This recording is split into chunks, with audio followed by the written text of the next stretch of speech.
My oaths betray each other till there's nothing left to keep.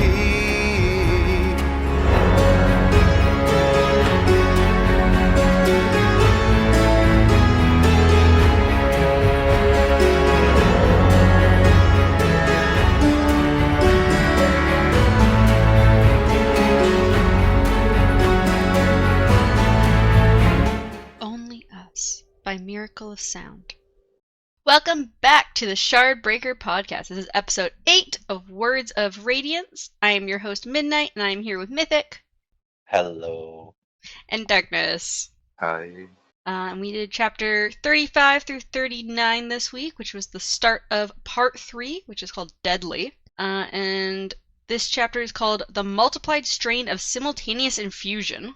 And we get a little diagram here of Navani's little Fabrial project with the lifting and lowering of the platforms and kind of a little bit of how that works. And so our epigraph here is they also, when they had settled their rulings and the nature of each other's bond's placement, called the name of it the Nahel Bond, with regard to its effect upon the souls of those caught in its grip. In this description, each was related to the bonds that drive Roshar itself, 10 surges, named in turn, and 2 for each order. In this light, it can be seen that each order would by necessity share 1 surge with each of its neighbors. From Words of Radiance, chapter 8, page 6. So, what do you think about the surges being related to Roshar itself and not specifically to the shards? Technically, is it not all related to Roshar itself? So we know from Arcanum Unbounded that most of the planets existed before the shards got there. So I think it's interesting that it's saying that it's the bonds that drive Roshar itself, instead of them mentioning like honor or cultivation or something like that. So it's something the planet already had. It sounds like it. It sounds like it's somehow based upon the planet itself over just the shards. What do you think, Mythic? What was the question again? Because you started talking and that got me confused. What do you think about how this little mini paragraph says that the surges are related to Roshar itself? And Roshar's the planet, isn't it? Yes. So it's a shard for the planet. They're all shards. Everything's a shard. Everything's a shard. Everything. Also, we're finally getting excerpts from the Words of Radiance book, which is fun. So we start with Adolin's point of view, as he practices throwing his sword, growing frustrated when it disappears into mist before he wants it to. He was wearing his shard plate mainly because he was covered in bruises from the fight against the assassin the night before, although also because he wanted the enhanced strength from it. Adolin was also tired as he had sat outside his father's rooms all night in his shard plate, not wanting to be caught without it again. He then glances over to see 3 of the bridgemen nearby and wonders what good they will do if the assassin returned, although he did admit that Kaladin had been suspiciously effective against the assassin. Adolin thinks about how suspiciously effective. Suspicious. That's suspicious. Yeah, That's weird. Adolin thinks about how strange Kaladin is for a bit before thinking that the bridgemen were still doing their job, so he gives them a smile. He then tries throwing his shard blade again, and this time it doesn't disappear, and instead it spins in the air before sinking into the stone formation he was aiming at. Adolin then allows his blade to disappear and grabs his helm. As he begins heading back, he sees a group of Ardents and Parshmen with large poles and silk cloth. Adolin tells the bridgeman to wait as he approaches the Soulcasters, the term for both the Fabrial and the Ardents who use them. So what do you think about Adolin practicing ways to fight the assassin? I mean, that's valid. Do you think? I mean, who wouldn't, considering that it's literally an assassin targeting them? But... and also, he was very helpless. Yeah, he got stuck to the ceiling for like the whole fight. So, and I don't think he's ever felt that useless in a fight before. I don't know how training would help that, but you know. Well, because he said he specifically was trying to practice like ways to use his sword where like he didn't have to move. That's why he's practicing throwing it, so that if he gets stuck to the ceiling again, he can like still try and attack the assassin by throwing his sword at him. I guess that works, yeah. So yeah, he's trying different ways to fight, considering what he knows now of the assassin's powers. So once inside the silk tent, he sees Kadash talking to some other Ardents in blood-red robes who are wearing Soulcasters. He also notices how they seem almost alien, as prolonged use of the Soulcasters has slowly started turning their eyes into gemstones, and their skin stone-like. Adolin asks Kadash why the Soulcasters were out during the day when they usually only come out at night, and Kadash replies that the demands on them were becoming too much to do their work just at night. The soulcasters then begin to sing and chant as they raise their hands with the fabrials, and soon stone forms next to the silk from the air. Adolin soon recognizes that they had created a windbreak against the storms, since this area was a bit outside the protection of the crater around the war camp. As the soulcasters leave, Kadash mentions that miracles like this were what proved the Almighty existed. Adolin, however, then mentions that the Radiance were able to soulcast and tells Kadash that the assassin in white had returned, and he could do strange things like walk on the walls and drop over 100 feet without injury. Adolin asks if the Radiance could do things like this, which Kadash replies they could. Adolin then asks Kadash to read up more about them and inform him about all the things they could do so that they were ready. So what do you think about these soulcasters and how, like, their, like, skin and eyes and things are, like, turning into, like, stone and gemstones? Holy shit. I mean, are they not doing that themselves? No, so basically, Adolin has said that prolonged use of the soulcaster is doing this to them. So when you use, apparently, these, like, soulcaster fabrials compared to, like, having the radiant power that Yasna and Shallan have, it's apparently, like, slowly turning them into whatever the soulcaster can make. So because these soulcasters make stone, it's slowly making them into stone. Is it reversible? We don't know yet. And you can make, like, organic, like, stuff, right? Like, Yeah, so it depends, because we've been told that some of these soulcaster fabrials can only make one type of thing, whereas others can make multiple.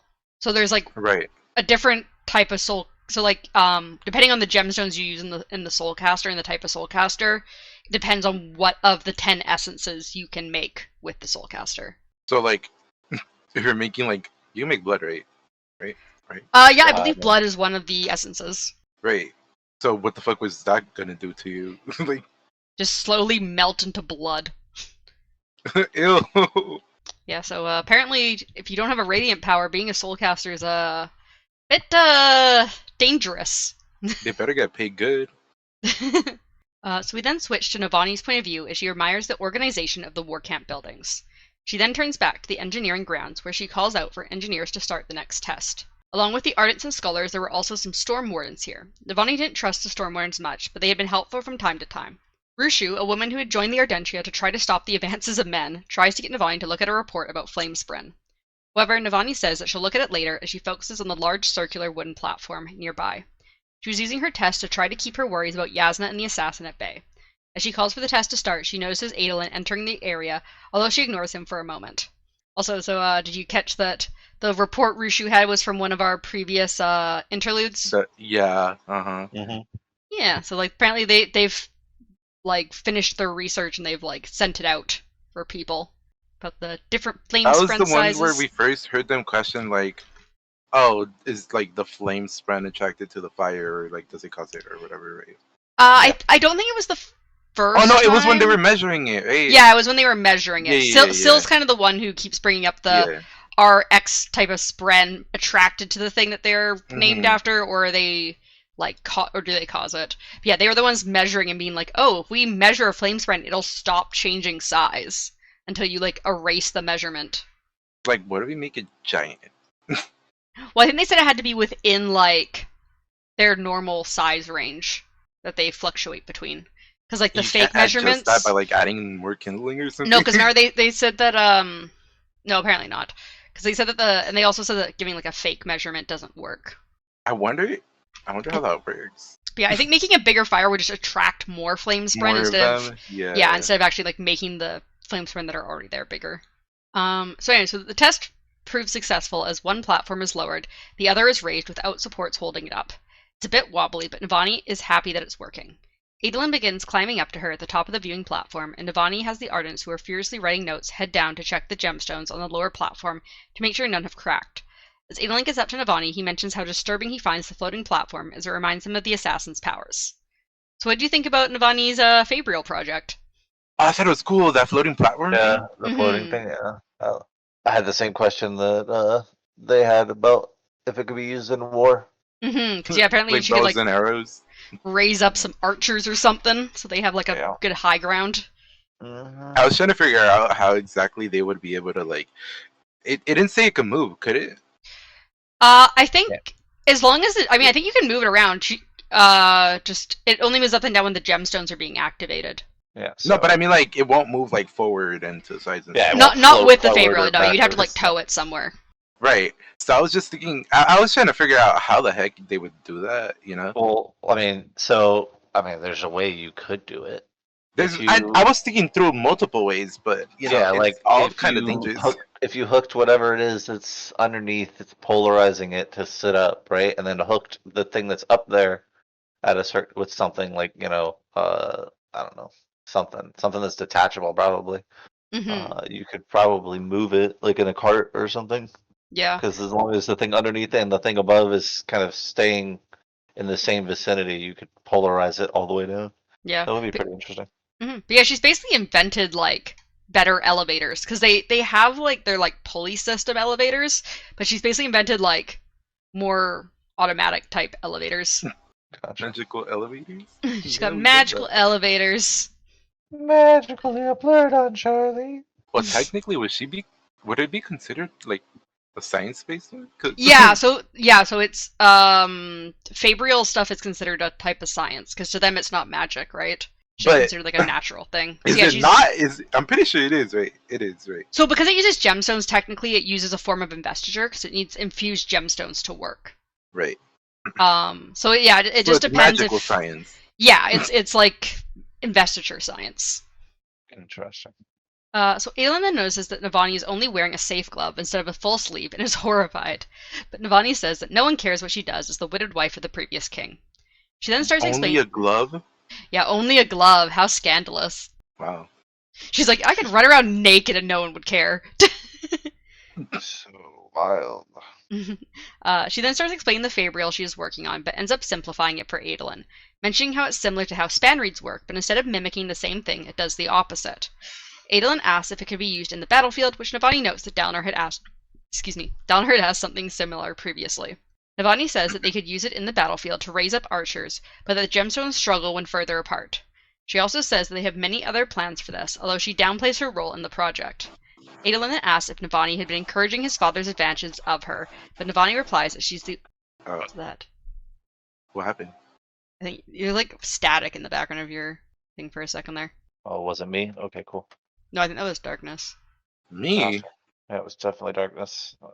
Yeah, Aelin then asks if Navani had been encouraging his father's advances of her, but Navani replies that she was the one seducing him, and that his father is stubborn.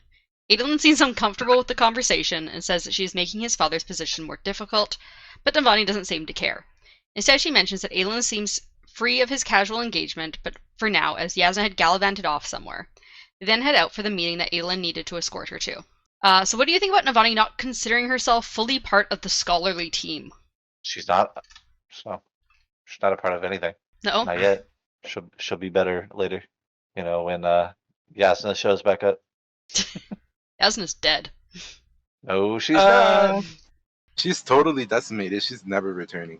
Stabbed through the heart. Yeah, totally. That woman can regrow a heart. She didn't have no heart to begin with. Right? Oh my god. What did you think, Darkness, though, about Navani not considering herself part of the scholarly team? She's like, I'm just their patron. I'm not. I mean, that's really valid. She's not a nerd. She's a super nerd. Jesus. So we then get chapter 36, A New Woman. And the epigraph is, and when they were spoken of by the common folk, the releasers claimed to be misjudged because of the dreadful nature of their power. And when they dealt with others, always were they firm in their claim that our epithets, notably Dustbringers, often heard in the common speech, were unacceptable substitutions, in particular for their similarity to the word Voidbringers. They did also exercise anger and great prejudice regarding it, though to many who speak there was little difference between these two assemblies. From Words of Radiance, chapter 17, page 11. So what do you think about the Dustbringers and how they prefer to be called Releasers because they don't like the name of their order? I mean, I agree. It does sound a lot like Voidbringer. That made me think, we haven't really gotten confirmation. Wait, have we? Confirmation of what? It's because I don't even know if that's true or not. If the Persian. Yeah, if they really are Voidbringers or not. So, I mean, Shallan and Yasna were pretty convinced, and we know that the Parshendi are very worried about what's going to happen if their gods come back. So it sounds like they may have been Voidbringers if their gods are around, but we don't have like a full confirmation besides a lot of like speculation and like some just like little tidbits of information from the Parshendi's like history. I kind of want to say that it's kind of I want it to be where it's more a bond, like you know, like the ones that already exist. Like similar to the Nahel bond. Yeah. Which is the bond between but like the it's Spren like and the the humans. opposite of what they have. Yeah, that'd be interesting if it was like just like like a similar bond but with like Odium Spren or something. Yeah. Now we don't know how that's gonna work physically, considering the fact that if they have a bond, it's gonna change. It changes how Kaladin looks because of all the glowy stuff and everything. And we just don't know how it would change the appearance of the person if it were like an Odium based bond. Oh, so you're talking about like if like a human bonded with one of the Odium Spren. Also, we just don't really, no. Technically, God, there's so much that's happening. I can feel your mind working. You're cooking. No, it's because if we know that the Parshendi can like bond with the same Spren that, well, not the same Spren, but they can bond similarly to. They can bond with like these like lesser Spren, the ones that don't give like radiant powers. Right. We know that there's Spren that give like radiant the powers, and I'm wondering like what would happen if those Spren decide to bond with the Parshendi themselves. Because we still don't know what a lot of those forms that were discussed, like how they got them, right? Yeah.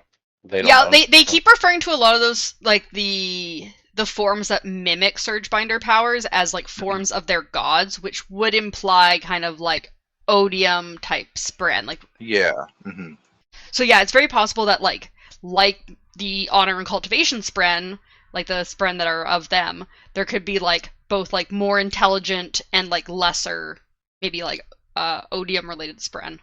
Yeah, and so without I'm gonna say without their gods or whatever, right? They're not able to assume the form that supposedly belongs to them, right?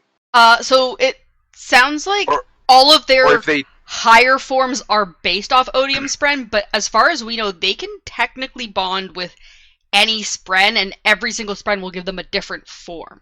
Right. So like they could bond with like potentially like if they say bonded with like an Honor Spren like Syl, maybe they would get like a really powerful form, but it's not like an evil form. It's like a good form. It's like Honor form or something. Okay, but like there was a flashback where they were like corrupting Spren essentially is what I got from that. I believe we've heard in some of the epigraphs or something about Spren that have been corrupted. Right. Corrupt in time. Anyway, Yep, corrupt in time for sure. So what if you corrupt like an Honor Spren, like one of the Radiant Sprens, and then that just makes a Voidbringer if you bond with them? Maybe Odium just has the power to corrupt like other Spren, and so like just a corrupted Spren is like an evil Spren. We don't know a lot about it yet. I feel like that is a pretty valid one though. Like that you can like just turn what would be one of the Radiant's Spren evil and turn them into like a whatever a Voidbringer variation is.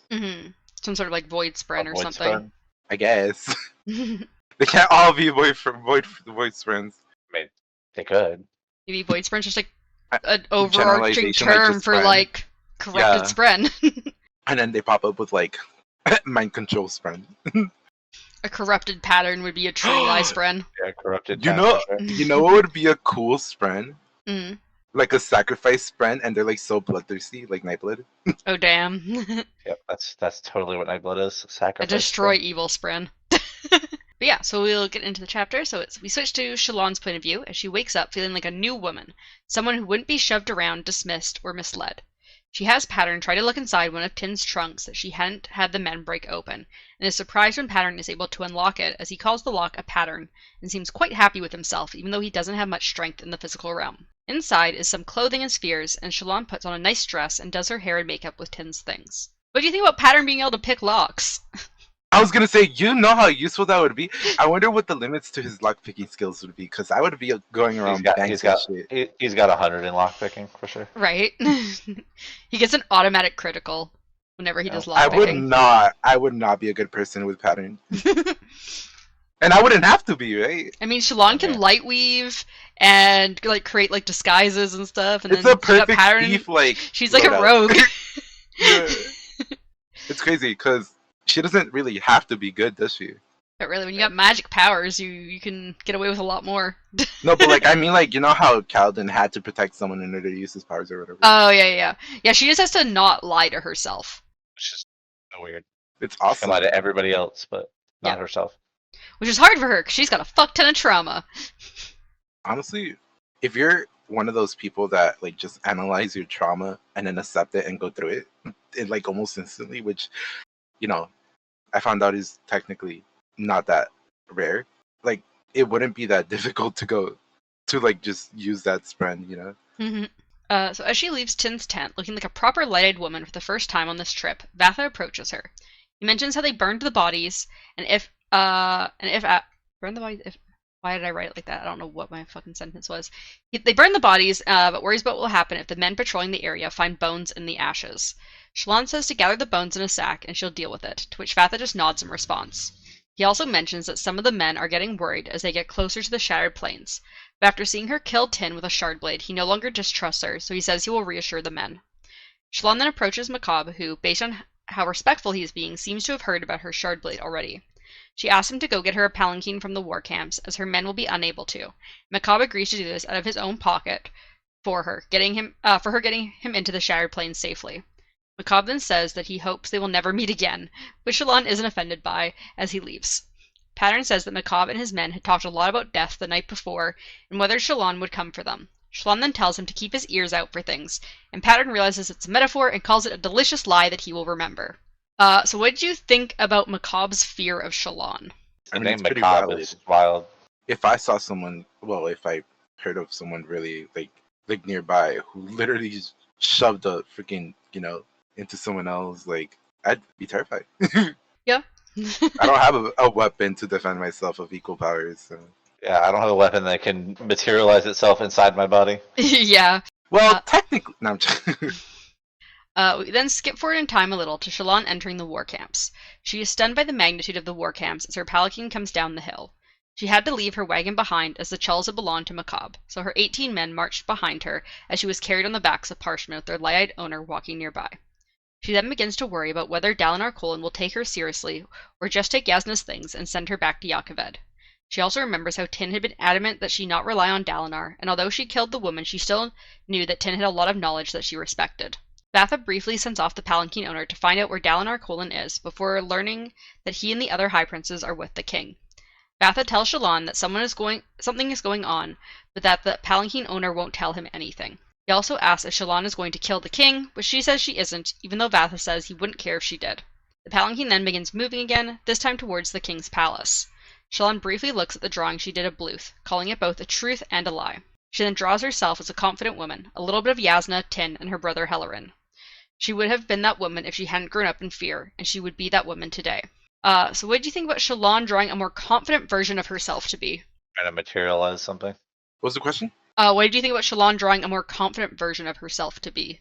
Oh, I was when she did that, I was like, I wonder if like, how some people will like do certain things to like hype themselves up, Mm-hmm. and then if they lie to themselves by doing that, they'll like convince themselves enough to actually play it out.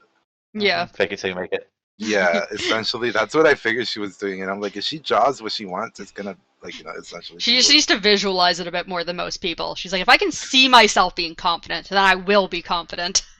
She's gotta Photoshop her Exactly. screenshots, Photoshop her life, the screenshots. Yeah. She's a pro Photoshopper. That's all she is. Shallan then gets out of the palanquin and tells Vatha and Gaz to attend to her as the others wait outside the palace.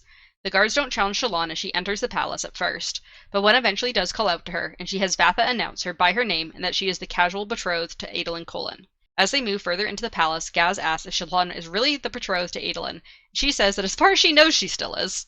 As they eventually get to just outside the king's chamber, they note that there are guards there from each of the high princes. Dalinar's guards seem to stand a bit away from the others. Shallan makes eye contact with one of Dalinar's guards, and she realizes that she recognizes him as the man she had taken the boots from.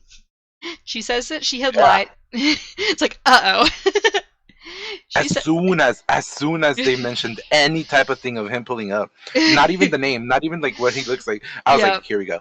As soon as they were like Dalinar's guards, it's like, uh-oh. Here it comes. So yeah, so Kaladin and her meet up, and she says that she had lied about who she was because she'd been traveling alone through the Frostlands. But Kaladin still calls her a thief and asks where his boots are. He also doesn't want her to let her Wait, where into. are his boots? On her feet.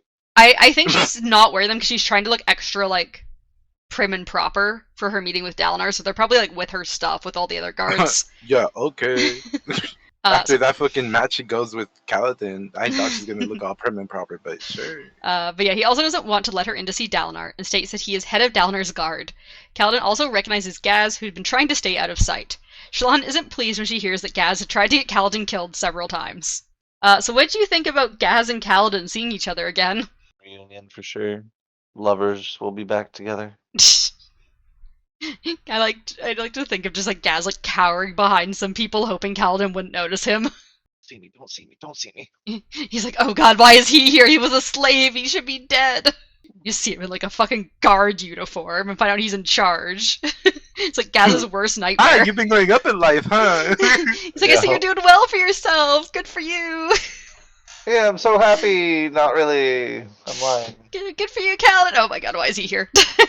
Yep, pretty much. So Shallan eventually gives Kaladin a communication from between Navani and Yasna to show to Navani to prove that she is who she says she is. And Kaladin states that Aelin's betrothed drowned. He obviously doesn't know what it is, though, and says he may let her in if Dalinar agrees to it, but his job is to keep people like her away from Dalinar. They then argue back and forth a bit, eventually moving to insulting each other. And Kaladin eventually gets so annoyed that he leaves and goes inside of the king's chamber to find Dalinar.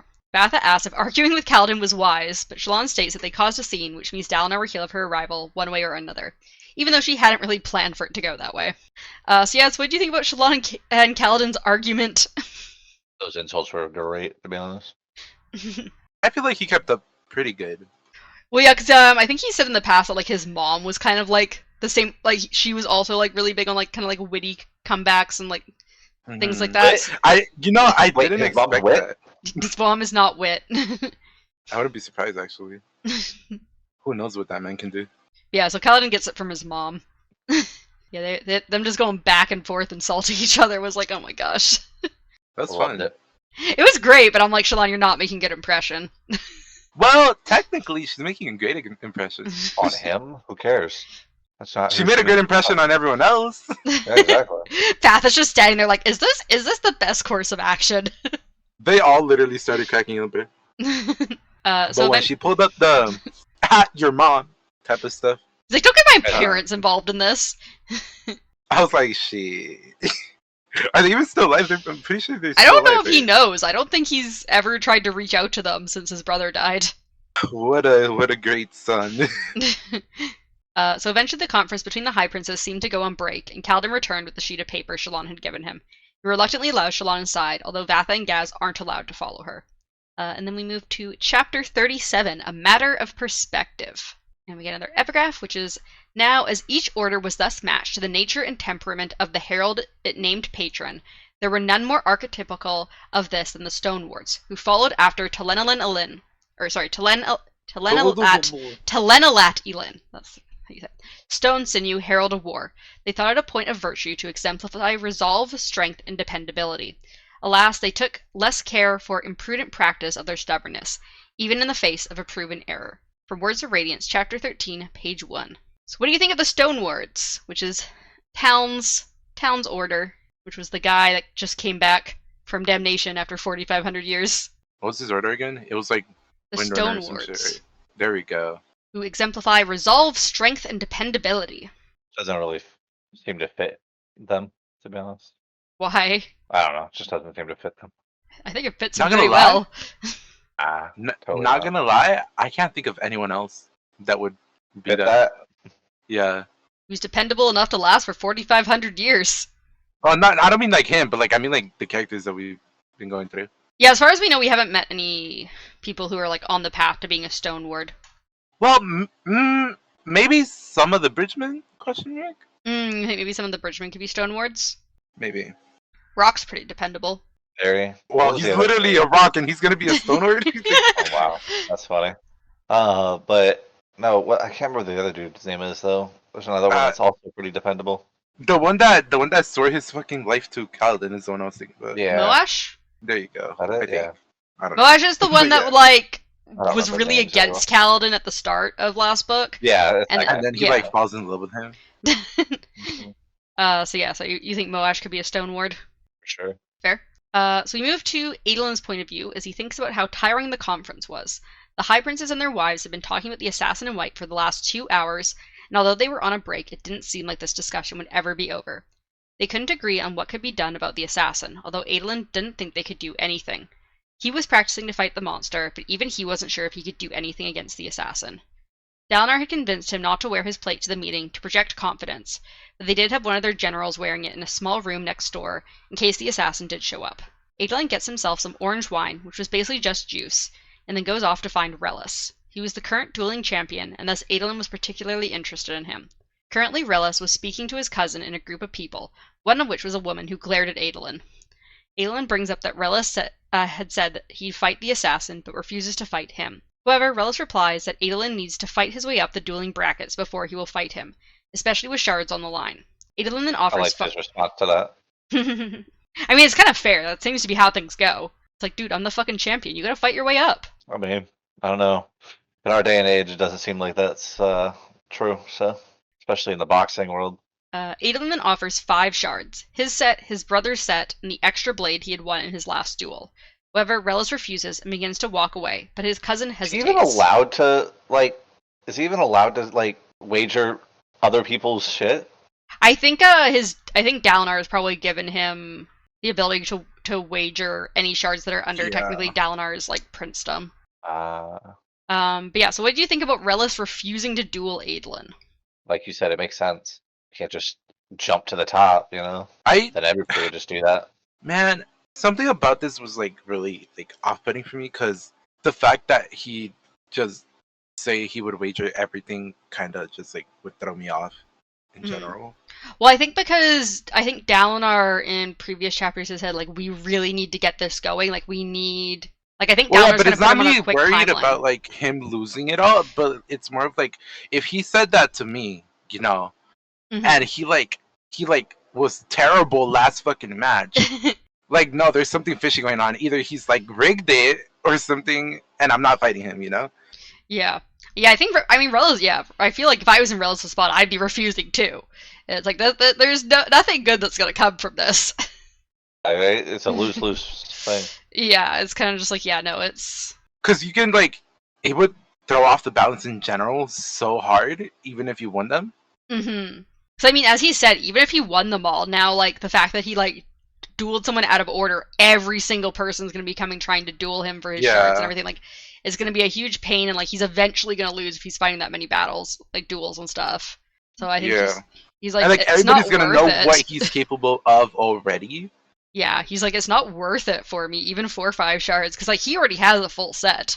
But Aelin then asks the cousin, Elit, if he's up for the challenge, and Elit confirms that it would, if it would be Aelin's 5 shards for his 1. Aelin says it would be, although it's a terrible deal, and Elit decides to confirm the challenge. He asks for it to be in 7 days, but Aelin asks if they can do the duel tomorrow instead. Relis is not happy about Adolin dueling his cousin, and makes some remarks about Dalinar getting old and wetting himself, but Aelin ignores it even though he doesn't want to. As he turns to walk away, he sees Sadia standing nearby, and he comments on Adolin getting another duel. So what do you think about Elit agreeing to duel Adolin, but Aelin having to offer a 5-1 challenge for shards? Kid's just gonna do something fishy, try to win. Wait, he fucking he offered Renarin's plate too. Yeah, he offered and blade. He offered Renarin's full set of shards, his own full set of shards, and then this like other sword that he's won. He just got that too. Yep.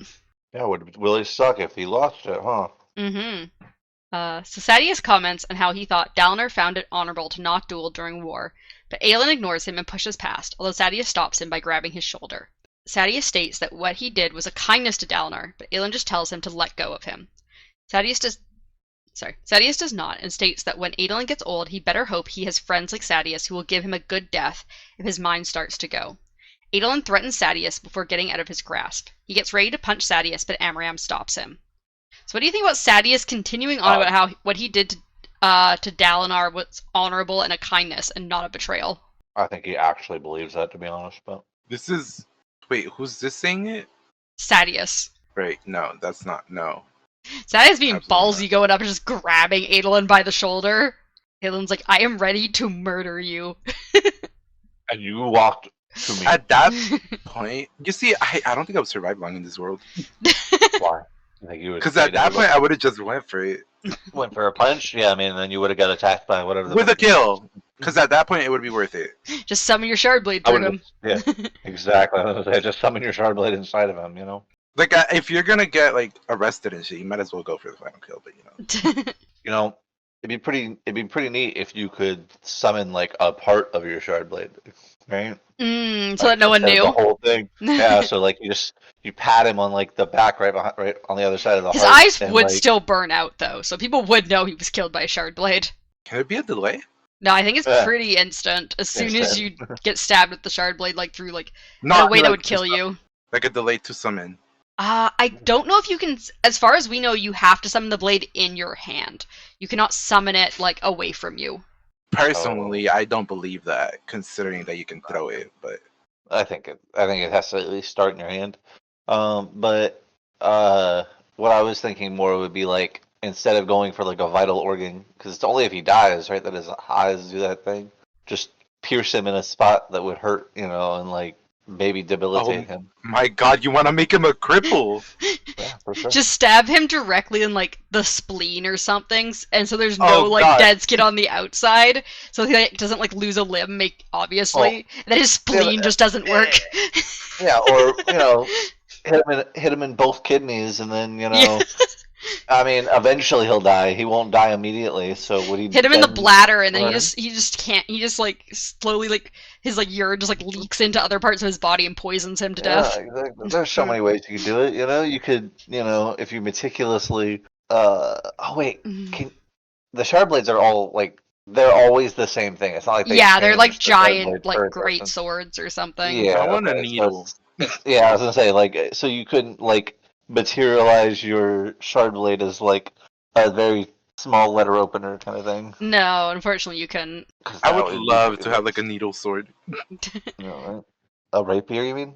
As far as like even I know, you can't do this, but imagine if you could just cause like even if like it's still in your hand, but like you only cause like a part of the shard blade to become visible, so it's just the tip of the sword that's in like his kidney, but the rest of it's like invisible still. So that then you could do that. That'd be awesome. It's like I just want this little bit of the sword to become visible and materialize. I sprint was physical. I was thinking if you severed the nerves between this certain area in the spine, Mm. and they become paralyzed, and then you wouldn't have to worry about them ever again. Spren are like kind of physical, kind of not. So like, I believe Kaladin has said that some of them, like Wind Spren, can like move things and like interact with the world, but most of them I think are like almost like gaseous, like they're just like something you can like move through. That's weird. Because basically all of the Spren, except for like the ones like Syl and Pattern, which have fully come into the physical realm, they're all still technically in the cognitive realm. It's just like they're like you can like when their Part of them. emotions are like bringing them to you, they kind of like become partially visible through, but they're still Okay, technically in so the cognitive realm. are Syl and Pattern physical then? I believe so. Yes. Okay, so like if she's in her like little human-like form, you can like grab her or whatever, right? I think so. I'm not 100% sure, but I think so. Technically, she could also become wind still. Yeah, but she right? can like become like she can change her form, so she could probably easily slip out of your hand. So what if she becomes wind, right? Someone breathes her in and she changes form. Yeah, shatter them from the inside. Just like explode their lungs. That's very honorable, you know. Yeah, definitely. totally. Very honorable, for sure. Anyway, so yeah, Amaram's there. So Adolin asks Amaram to join Dalinar instead of staying with Sadeas, but Amaram replies that this will cause a divide and that he can hopefully bridge the way between Dalinar and Sadeas by staying with Sadeas. The gap. Adolin says that Sadeas will betray him, but Amaram replies that they have an understanding. Amaram then states that Dalinar has become someone who cannot work with Sadeas, but he has not. He states that Sadeas and him agree that sometimes the things they do to reach their goals can be distasteful, but he and Dalinar agree on what the end goal should be. He continues talking, but Adolin gets distracted. So what do you think about Amaram considering himself to be similar to both Sadeas and Dalinar? He's not. He's similar more to Sadeas. And there's Adolin who's like, you're nothing like Sadeas. You're such a good guy. Yeah. What? Totally. Adolin's blonde. So He is blonde. Mostly blonde. Mostly? Yeah, remember his hair is like blonde and black. The way that the hair works on Roshar for some reason is if you have like a parent who has blonde hair and a parent who has black hair, instead of just having one or the other, you instead have You have streaks both. of you have like streaks of each. Which is why That's in like I pretty think interesting. yeah, because like in the previous Ev- book they mentioned how like some women would like dye their hair if they have had mismatched hair, so that they appeared like more purely Alethi. Really? I would have been trying to collect every goddamn color in the fucking world. I mean, your children would collect that, but yeah, sure. No, technically I would collect them because I would own my children. Oh, Okay. my God. I forget who we're talking to. It's darkness. Anyway, so Aelin then notices a fair-skinned woman with red hair that had not a single lock of black in it. Amaram chuckles at how easily Aelin's eyes are drawn to any woman. Amaram notes that the woman is likely Vedan with Horneater blood, as many Vedan families pride themselves on that heritage. Aelin wonders if this is his potential betrothed and hurries over to see her speaking with his father and Navani about Yasna going down with her ship. And that's where we move on to chapter 38, The Silent Storm. And we get another epigraph, which is, now as the Windrunners were thus engaged, arose the event which was hitherto been referenced, namely the discovery of some wicked thing of eminence, though whether it will be some rogueries among the Radiance adherents or of some external origin, Avina would not suggest. From Words of Radiance, chapter 38, page 6. So what do you think the Windrunners might have been dealing with at the time? Running from wind. They're running from the wind. No, they're running on the wind. What are you talking about? No, they're running from the wind because, No, they're running from the land. Wait, what is this again? What part is this? This is the epigraph Right. for chapter Okay. 38 about the Windrunners. Yeah, it's those guys. So yeah, it mentions the discovery of some wicked thing of eminence. I don't even know what eminence means. Let me get the exact definition. Fame or recognized superiority, especially within a particular type of profession. Oh, is this like conflict within the order? It might be. It's the Words of Radiant stuff is like so like fanciful written, and like we only get segments, so it's very hard to piece together, I find. That's why I was like, but Yeah. sure. Yeah, so we switch to Shallan's point of view as she's telling Dalinar and Navani of Yasna's death. She struggles to keep up her even tone of voice, but just barely manages to keep her composure. Dalinar thanks her for the news, and Shallan tries to bring up Yasna's work, but Navani brushes this off and demands more specifics about how Yasna died. Shallan explains the situation on the ship and how she saw Yasna get stabbed through the heart. She then lies about setting the ship on fire as she didn't want to mention her powers. Navani accuses Shallan of dooming her daughter, but Dalinar stops her and says that Shallan did the correct thing, and that Yasna had already been dead. Definitely Navani then- doomed her. Navani then stutters and thanks Shallan before leaving. So You what do know- She Hold on. doomed her to a life of mediocrity. think? This is gonna be very heartless of me, but like Mm. nothing new. You're always heartless, so So when she was like, "You doomed her" or whatever, I was like, "Girl, you better shut up before I start hating you too." But she redeemed herself right after, so I can't. Shut up before I start hating you too. It's because I can't deal with someone who's like not taking stuff at face value. But She did doom her. What are you talking about? technically That is the did face She was value. already dead. No, she wasn't. She's not dead. So can't be already dead if you're not dead. But yeah, what do you think overall about Navani's reaction to being told Yasna was dead? Warranted. I literally just answered that. Yeah. Pretty much. But yeah, so yeah, she basically was like she had a bit of a breakdown, but she composed herself and left. No, the way she composed bit of a herself so breakdown? fucking fast, I was like, you see, that's what I like. She's a But, woman of you know. of the Alethi court. She knows how to handle herself. Mhm. Like if you're like if you're like still going haywire inside, that's fine. But like right now, you're trying to get information and you're trying to figure out what the fuck is gonna happen. So But once Navani was gone, Shallan states that she was saved by some soldiers on her way to the Shattered Plains, and Dalinar agrees to. Soldiers. Yeah, she calls them soldiers. He's like, you mean deserters? And Dalinar agrees to give them a pardon for any past crimes in exchange for saving Shallan and the merchants. Shallan then spots Adolin, finding him quite handsome as he approaches her. Oh She man, ends I up- wonder. Hmm? Nothing. I was gonna say, I wonder. She ends up speaking very awkwardly to him, saying that she likes Mm. walks when he offers to go on a walk with her at some point, and commenting on the blonde in his hair. She's like, "Oh, Mhm. your hair is different. It's nice. My hair's also different." She's so awkward.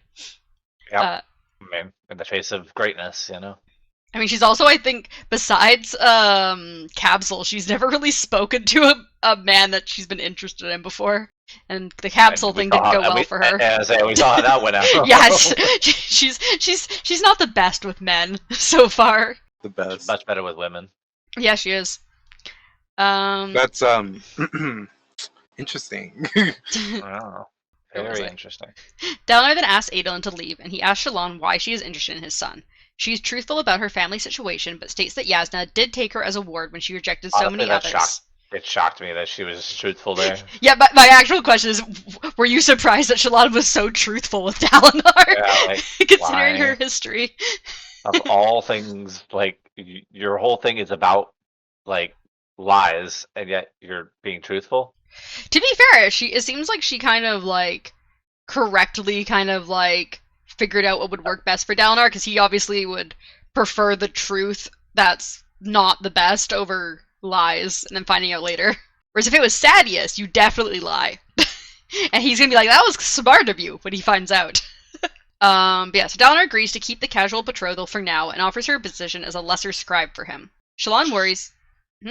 Wild, which is wild. Yeah, he's like, Just be you my can lesser scribe. you can work here as like one of the lesser scribes. And she's like, I liked her response of it later. So yeah. actually, this person already approached me. She's like, I really don't want that. She's like, I've gotten a taste of freedom and I want to keep it. But yeah, so Shallan worries about how tightly she'll be watched while under Dalinar's banner and begins to say something, but Sabariel interrupts them to get back to the meeting. Shallan watches as Dalinar sits down and the king sits down next to him. Other high princes also sit down, and she knows Sadeas and how much respect he also seems to command in the room. Aladar and Ruthar sit on either side of Sadeas, and it seems to be the three of them against Dalinar and the king.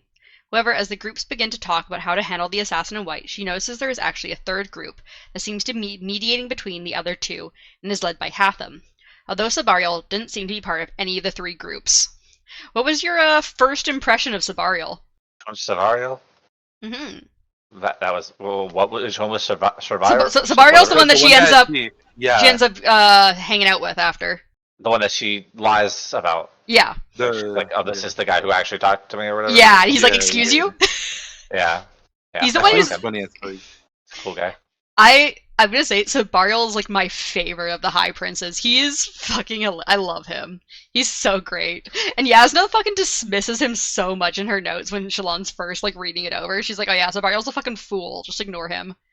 And even Shallan figures out just from this meeting, she's like, actually, this might be a good person to hang out with. Fucking love Sabariel.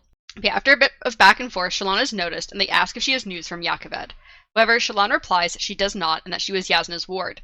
Suddenly, several high princes ask her to stay in their war camp, and she deduces that they want more information about her betrothal to Adolin. Dalinar speaks up, saying she will be staying in his... Deduces. Yeah. They're like, we don't actually care about Yaakoved, we want to figure out, like, your relationship with the Colons and everything, and how we can use that against them. But Dalinar speaks up... Why did I feel like the whole time they were trying to get her to go with them? Were they trying to fuck? Yeah. Well, that's what first off, they make that implied quite heavily. Okay. Well, Sabariel jokes about that, and the High Prince is like, excuse you? That is not what I wanted. Yeah. Well, Because I think most of them are married. I think it's literally just to have some sort of, like, One dude isn't, but advantage yeah. over Dalinar's family. see, I doubt being married is gonna stop them, but I mean, Sabariel Right, apparently not has a that world. mistress. Yeah, not that's what in I'm this world. saying. Like, and her name is Shallan. Funny. Actually, that wouldn't be a good thing considering how they portrayed themselves. But But yeah, so Dalinar speaks up, saying she'll be staying in his war camp, but Shallan makes a risky move and states that Sabariel had already offered her a position in his camp. Sabariel sputters for a moment, but then goes along with what she is saying and states that she is a distant relative. She also states that he offered her 3 bromes a week, which causes his eyes to bug out in shock. He's like, I'm giving you how much money? And He like spits out his drink, doesn't he? well, that's the first time when she says Oh, that yeah, he yeah. offered it to her, and then he's just like staring at her wide eye when she's like, "Oh yeah, it's like 3 bromes a week," and he's like, "What? How much?" I was thinking she was doing that because she wanted other people to offer her like even more. Yeah, negotiate. Yeah. But the fact that she pulled up and she was like, "Nah, you actually giving me this shit." Like, Yeah. Yeah. Afterwards. She's like, "This is how much money I need to like have my freedom and get shit done that I want to get done." But yeah, Shallan insists also that she couldn't possibly stay in the war camp of her potential betrothal. So yeah, what did you think about Shallan specifically choosing to join Sabarial's war camp over any of the other high princes? I mean, like, Less risk, I guess. She Right. thought it pretty well through. Because like she kind of determined like there's like the Sadius camp of like there's 3 of them over there. There's Dalinar and the King. There's several like kind of middlemen, and then Sabarial wasn't really even part of the middlemen. He was just off to the side making fun of people.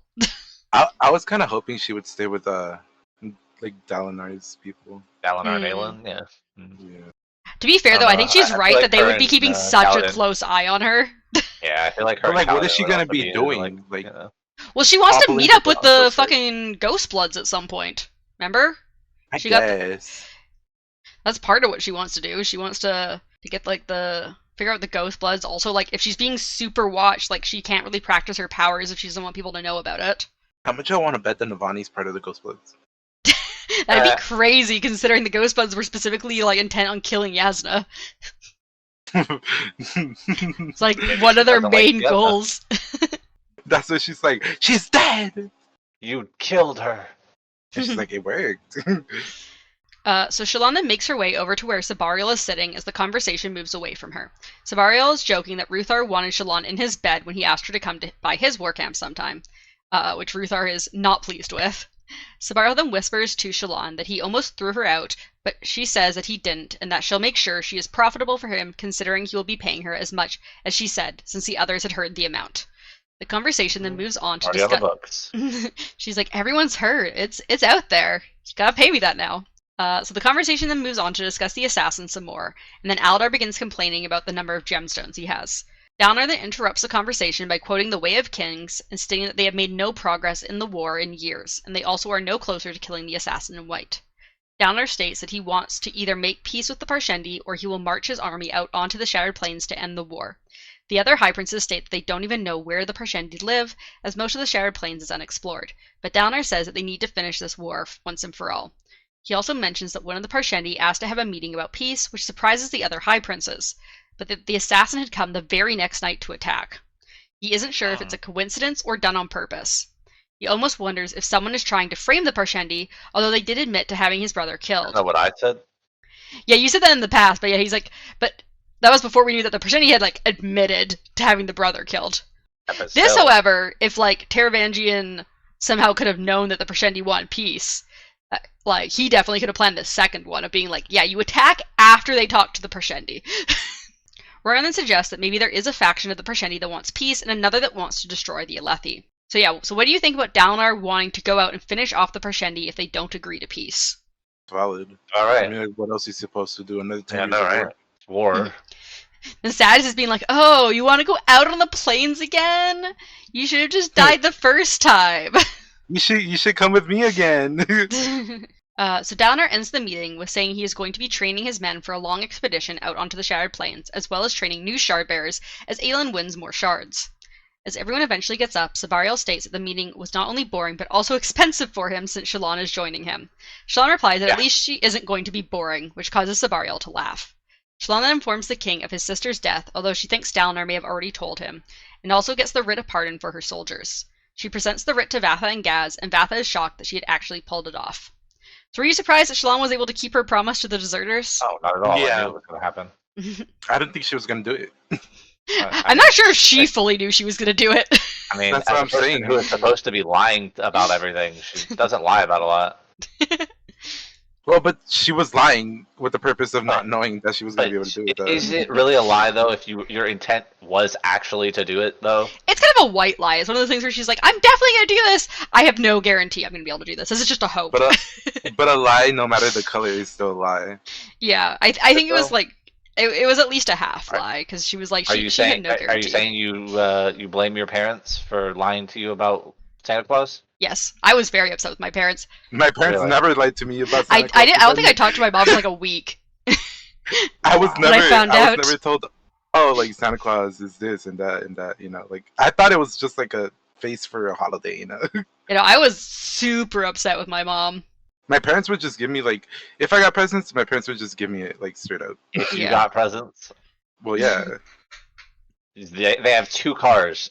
We first of all, the situations we're in aren't always the situations we were. Yeah, we don't know what the past Nah, was. they have 2 cars. All right, they are wealthy. Darkness is obviously secretly a multimillionaire. He's just Yeah, screwing I us all wish. along. Exactly. He lives in just- like a mansion he in just Hollywood. Yeah, he just feigns, that he has no money. That's why Darkness he doesn't is- want to show up. He's actually He's like a the infant, secret child of like Jeff Bezos or something. Exactly. All our Twitch money is actually going to him. Wait, what? Why don't I get Twitch money? Well, no, What? because he's Jeff Bezos' son. So like all the because No, Amazon no, owns Twitch. But why don't? No, I want your Twitch money though. Oh, Jeff Bezos gets it. He takes it all and then gives it to his son. Darkness. Yeah, darkness. Darkness is actually sitting in like a gold computer Throne. chair with like 7 monitors. Like I have like a giant like projector screen type of thing. you have like a speaker in the background to have like the like random like noises that are in your background to pretend that you're not actually in a mansion. And now we're hitting some real conspiracy theories. Anyways, our final chapter is chapter 39, Heterochromatic, which is our flashback chapter from 4 years ago. Oh yeah, what about homochromatic? No, heterochromatic. There's no homochromatic. Homochromatic is just normal eyes. Everyone has homochromatic eyes, unless you're heterochromatic. What you call me? Yeah, Called you what? homochromatic, Darkness. Wow. Called you that, called Jesus. Mythic that, called myself that. So we move to past Shalon's point of view as they feast with some local Bright Lords, even though her father wasn't doing well financially. Her father shows her off to the guests, and she nods politely to them. The servant served her yellow, mildly intoxicating wine, whereas her father drank strong violet wine. She thinks about how they had last heard from her eldest brother 6 months ago, by a letter, along with a book by Yasna Colin as a gift for Shalon. The night they received that letter, her father beat one of the maids nearly to death. So what do you think about how Shalon's dad's anger issues are escalating? That bad. And that's why he dies. That's why he's murdered by his own daughter. Apparently this maid now has like a permanent limp. I thought she died. No, it was nearly to death, and then she mentions how like the maid now has a permanent limp, and like none of the maids gossip about it anymore. Gossip about like her dad anymore being a murderer.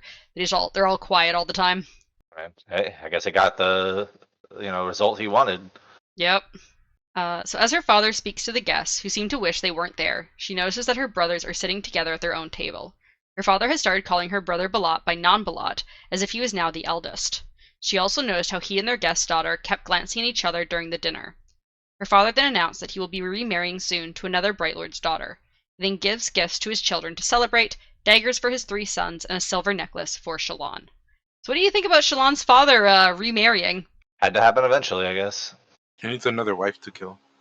Well, we know she's not going to be along anymore because it's just her brothers back at their house. So either the stepmother left, or she died, or they never ended up getting married, or maybe something. Shalon murdered her. She might have. We don't know. We don't know exactly what happened yet to the stepmother. And we're over here worrying about the fucking brother that's always torturing shit. And Shalon that we were supposed to be worried about. The one that's always torturing shit is the one who's making eyes at the random girl at the party. Yay. That's always great.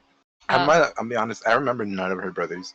Really, Right. the one that's mentioned the most is Non-Balat, which is the one that is like The only one I care about and remember and like single out is the one that left. Helleran. Yeah, Helleran's the one who left and like had a random shard blade. We don't really know what happened to him. Her father says he's dead, but they don't know for sure. No, he's dead. He's actually the head of the freaking organization she's looking for. I think Ghost one of Bloods? Yeah. the other two are twins, Wickham and Jushu, and one of them has like a drinking problem and one of them has a gambling problem, I believe. Oh my god, they're perfect. Suddenly the door bursts open and a man with one light eye and one dark eye enters, saying that there has been rumors about a light-eyed woman being killed and he is here on behalf of the king. Shallan's father insists that his wife had been killed by her lover, who then took his own life, but the man states that rumors suggest otherwise. Shallan soon recognizes the man as the High Prince's bastard son, as her father tells her softly to go sit with her brothers, as she had frozen when hearing of her mother. Their guests leave with their daughter, who gives one last look to Nambalat. So what do you think about this guy who has both a light eye and a dark eye? So he's like in a weird middle ground. Quite interesting, actually. Like, how it worked. I'm assuming he'd be considered like less important than a light eyes, but more important than a dark eyes. So he's like, I feel like no one would know how to treat him. Probably dark eyes would treat him as like better than them, but light eyes would treat him as lesser than them. And Kaladin would just treat him. Yeah, Kaladin wouldn't care either way. Kaladin's like, fuck everyone. Unless you're my bridgeman. And then literally fuck them. Oh my gosh. So Shallan moves to sit down by the fire with her brothers, far enough away from her father and the guests to give them privacy. She asks to see her brother's dagger, and Balat tosses her his to look at. Balat then says he hopes their father is dragged away, but Shallan replies that he didn't kill their mother, although she can't say what did happen. Shallan then begins making up that her father and the guest are speaking about plants, and she speaks as if for the two of them about trees that refuse to grow new leaves. She even makes a pun which causes Balat to laugh loudly. Wickham even smiles, and Shallan says they should smile more often. So what do you think about Shallan trying to cheer her brothers up? Creepy. It's creepy? That's creepy. You should smile more often. Such a creepy thing to say to somebody. I mean, their whole family's been like super depressed, so she's like, oh, we should be happier more often. It's nice when you smile. You should smile more often. Yeah, Midnight, you should definitely smile more often. I smile a lot. Nah, Unfortunately. you should smile more often. If I smile more often, I'll never stop smiling. Then it goes into creepy territory. You're already Exactly. creepy territory. Hey, you're already corrupted. So You just see me in like the middle of the night, hiding behind a doorway, just smiling. wait, I mean, we do see you in the middle of the night. Don't worry. Because it's corrupt in time. Oh my It's gosh. corrupt in time. So Shallan makes a couple more jokes about their father and their family, causing her brothers to laugh more and their father to glare over at them. She then glances over at her father again when he smashes his fist down on the table angrily. However, the guest gets up smoothly and states the conversation went nowhere, but he needs a light-eyed witness to go any further with the investigation.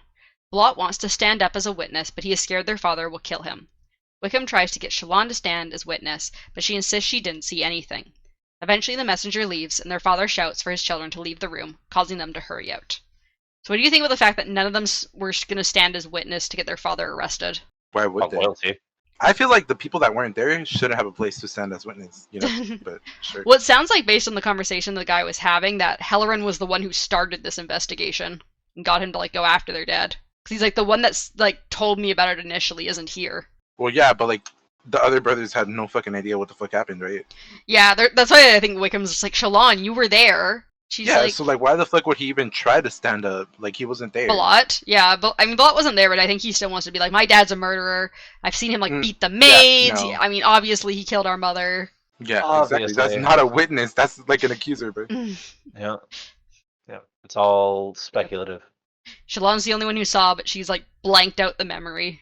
She's not blanked out. She's straight up said he didn't do it. She said he didn't do it, but then they, like, ask her for more, and she's like, I don't remember, I don't remember what happened. I'm gonna murder my own father. Okay, so don't worry. It's not that she don't remember. It's that she doesn't want to admit she's the one that killed him. No. She's fucking traumatized, like, Why would you blacked be a out. witness to your own fucking like murder case? Like, I mean, all her brothers would back her up if she blamed the dad for the murder. She could get away with it. Sure. She would get away with it for sure. but then she'd be an orphan. I mean, she has her brothers. She'll be fine. Her gambling I mean, Adding isn't she already an brother. orphan? and her fucking drunkie brother, the guy that left, and who else? Like The guy who tortures animals and also, I think, was doing a bit of arson on the side. Yeah, great brothers. All of Yeah, them. there's so much different than the dad.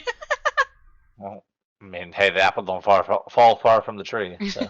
Yeah, so that was our... I mean, I hear, Actually- sociopaths often do kill animals.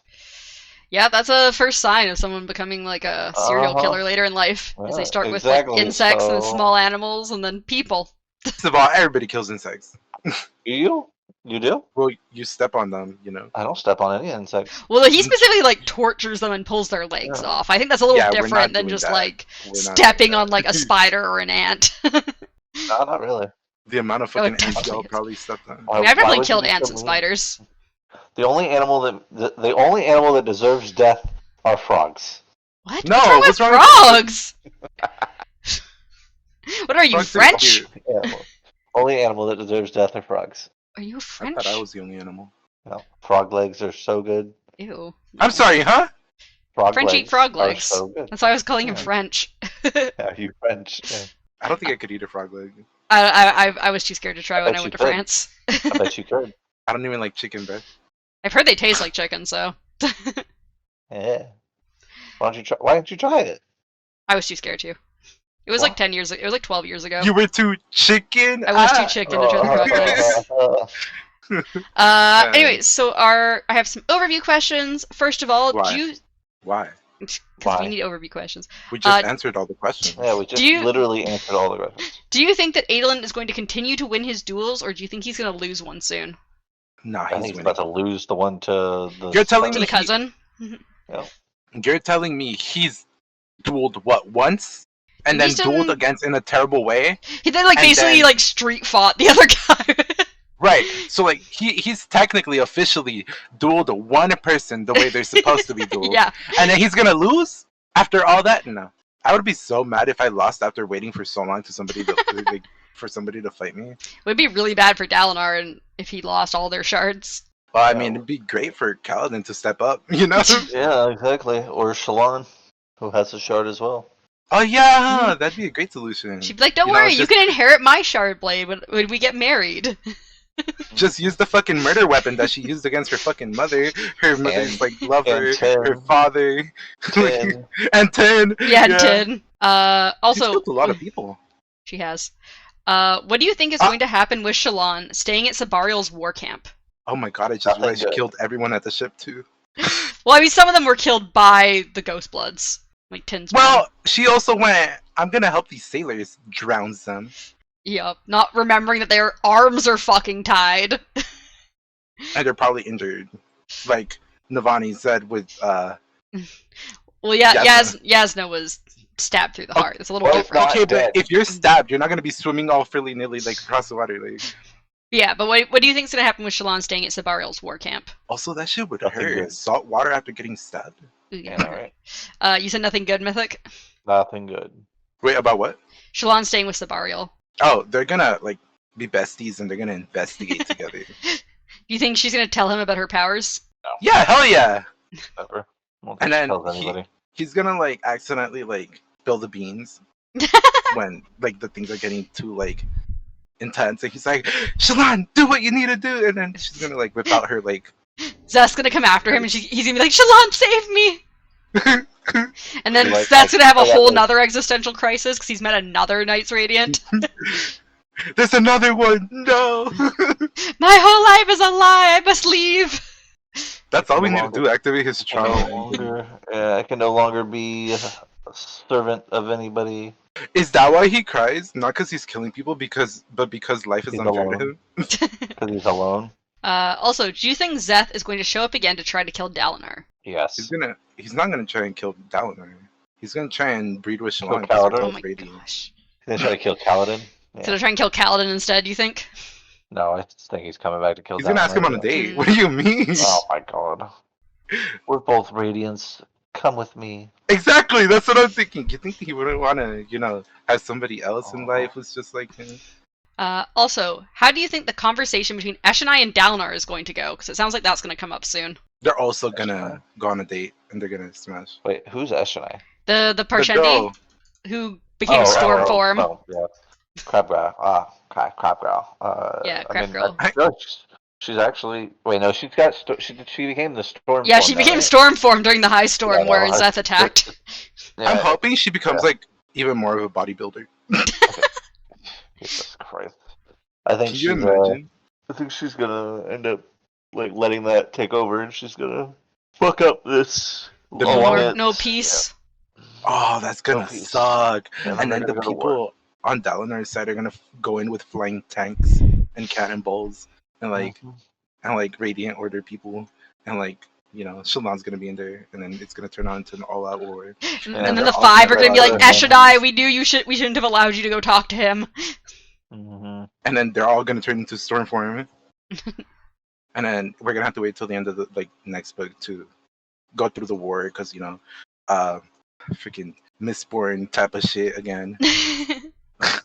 If I go through another fucking 15 years of war, There's going to be a quick time, time skip, and and then somebody's gonna turn into the Storm Daddy God. Oh my gosh. Exactly. So is there any other theories or anything you guys want to talk about? They're all that? No, Yeah. I'm good. No. So next week we will be doing chapter 40 through 44, so another 5 chapters. That will be You gonna fun. pin? Are you gonna actually pin it the same? I always pin. There was like one time, like 3 books ago, I didn't pin the message. Okay, I've pinned You're it gonna every actually pin it time then? before and since. Are you gonna pin it the same? I pinned it. It's already pinned. Why? Why are you lying to your? I'm to not. our It's audience? right there. You're lying to our That's audience. crazy. I would never lie to anyone like that. I know. Oh my gosh. I thought you were a truth whatever. I am a truth watcher. The Truth Yeah. Weaver. Oh. Yeah. I'm a truth watcher. I watch Yeah, the truth. I don't say the she- truth. Exactly. She watches the Who the truth. fuck is Life Weaver? Light Weaver is Shalon. Shalon's No, Light Life Weaver. Weaver. There's no Life? Life Weaver. It's Light Weaver. Is it not from like a different world? I don't think so. I don't think that's a thing. Who was that one chick that was in Warbreaker? That was supposedly a god. Oh, fuck, what was her name? The one that was always flirting with Light Song? Yeah. Blush Weaver.